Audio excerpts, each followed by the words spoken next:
Well, actually, it is an important event. I think what happens when I spoke yesterday, I said I don't know what will happen today. And frankly, what happens in the next few days will most probably determine our immediate future, if not our long-term future.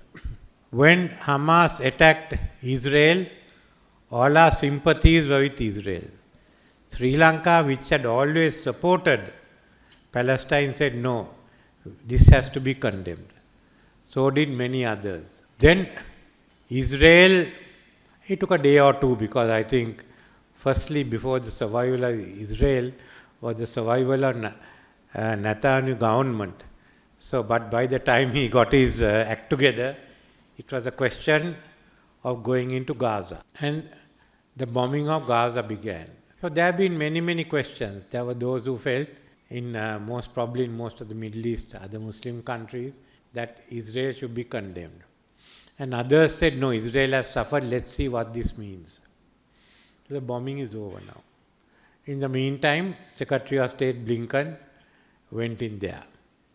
America has announced its stand. Now we find that Israel has announced over 1 million people in Gaza, from North Gaza, has to move to the south. Now this in turn has drawn condemnations, not only from the UN, from the African countries, and even from some of the European countries. So what happens next? If the people of Gaza has been asked to move out, it means Israel will move in. Why had the people of Gaza been moved out? Why was Gaza bombed? I mean, done with a purpose. I don't think Israel just went on a rampage. They thought that bombing Gaza, the buildings, bringing them down, was the first stage of cleaning out the tunnels in which Hamas is hiding. So if they go in and find Hamas and they fight, as one issue.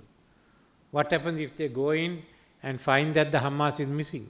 I used to always think, last few days, why did Hamas do this? A brutal murder. I mean, it's a massacre, it's something more than that. There was a reaction, they wanted a reaction. What is the reaction Hamas wanted? They would have wanted Israel to come into Gaza. Otherwise, you would just go and spoil your reputation by shooting up innocent civilians who are enjoying themselves. So what is the strategy? After all, Hamas can't win in outright battle with Israel. So this is the next stage that we have to look in. The picture looks pretty bleak. If you go in there, you will create another issue in the whole of Middle East, into the whole of the Muslim world and thereafter. Middle East means it will be unstable, the prices will be up, oil prices, others will all be affected. Within the Middle East, many governments may not be safe. What happened to those who took part in the Abrahamic Accords? I think it's a good thing, but nevertheless, it's become a bad issue now. How do you handle it? You go down all the way down to Indonesia on this side, all the way down to Central Africa on the other side, into countries like Zanzibar, small but important islands. How do you control it? What happens? And there are countries like us with significant Muslim populations. All those countries, if the governments have to go with the popular sympathy. What I'm finding, I'm surprised, is the amount of support that Palestine is getting in places like Europe and America, where the campuses are divided. Now there's a big difference between 9/11 and this. Everyone sympathized with Israel at the beginning, but will that be there next week? Everyone sympathized with USA at 9/11. Whatever support they lost was a year or two after. So how are you going to, what will be the position in our part of the world? In the Indian Ocean, that will be the worst effect. We've got to think of it. What do governments do? There are limited options available for them, especially if the Hamas is not found or destroyed in Gaza. If you go in and destroy the Hamas, catch the leaders, there may be something to be said. But do you think they did this to be caught? That's the point. And more than that, the global geopolitics is what I am concerned of. How are we going to do it? Can US manage Ukraine, Taiwan and the Middle East? Gaza? I don't think. If you are going to have 2 aircraft carrier groups in the Mediterranean, that's serious. Can you manage it? It's going to be difficult because many issues are going to rise. The present administration went back on a lot of issues implemented by President Clinton, President Bush, Washington Consensus. President Bush has moved to Asia, followed by President Obama, and in its own way, though he was eccentric, President Trump. Now, in my view, I may be wrong, you dismantle that. That order has been dismantled. Firstly, China, taken on China. You've taken on Russia. Can you run this with the new Quad and UK? In EU, there has been undermining of Germany and France. When US has gone in with the Eastern Europeans. What can Eastern European do when you are focused on Israel? So there can be a big change, a power balance, which is taking place. And unfortunately, in the midst of this, the Congress can't decide who the speaker is going to be. So this is what we are.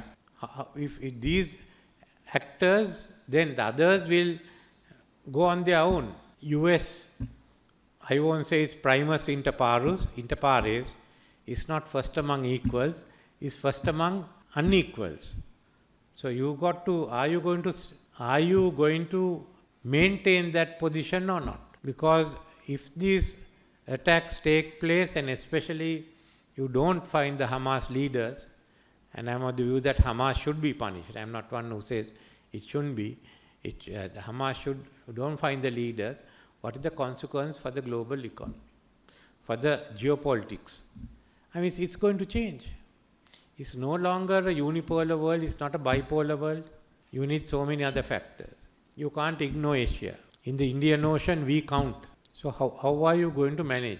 You take the Quad. For instance, India has good relations with the Middle East and with Russia. I don't think Japan will put its supply of fuel at peril. So these are all issues that everyone is talking. Fortunately, at the moment, everyone is talking to each other. And there are a lot of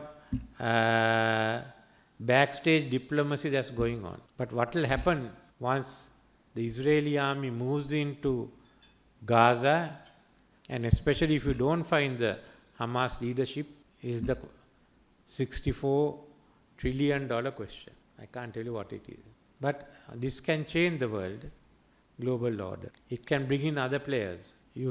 Can the US then manage this order alone? At least the minimum is they've got to talk to everyone, keep it going. But then countries like China, Russia and all are going to ask, what is Israel doing in Gaza? Today the relationships are so strained that no one is going to help each other. When the attack took place, 9/11, the whole world rushed to the help of the US.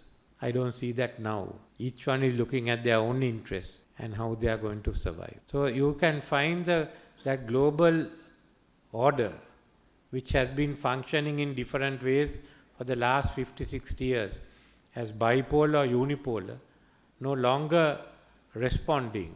I think the first act is to ensure that the whole global geopolitical system can work together.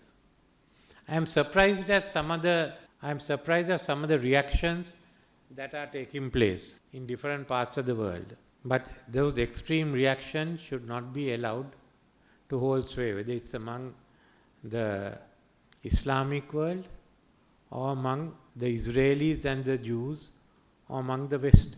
I was reading an interview of a speech by former President Trump. I'm not an admirer of his, but who said that the Hezbollah was smart and people criticized for him. But obviously it was a smart move what they made. And he said Netanyahu must be responsible for the failure in intelligence. And they criticized him again. But those are frank, basically, this is what all of us think. Not that we support Hamas or what they did or Hezbollah. I don't support any of them. But firstly, we must all outside Israel and the Gaza come to us senses. Then where do we go from here? Okay, I've said all this. I don't think Gaza and US will get together, and Israel can get together. I don't think you can even have a two-state solution. So what do you have? You have Israel that's functioning, Gaza that's destroyed, you have Palestine that is half functioning, and you have Lebanon that's also half functioning. At least got to take 4 states into.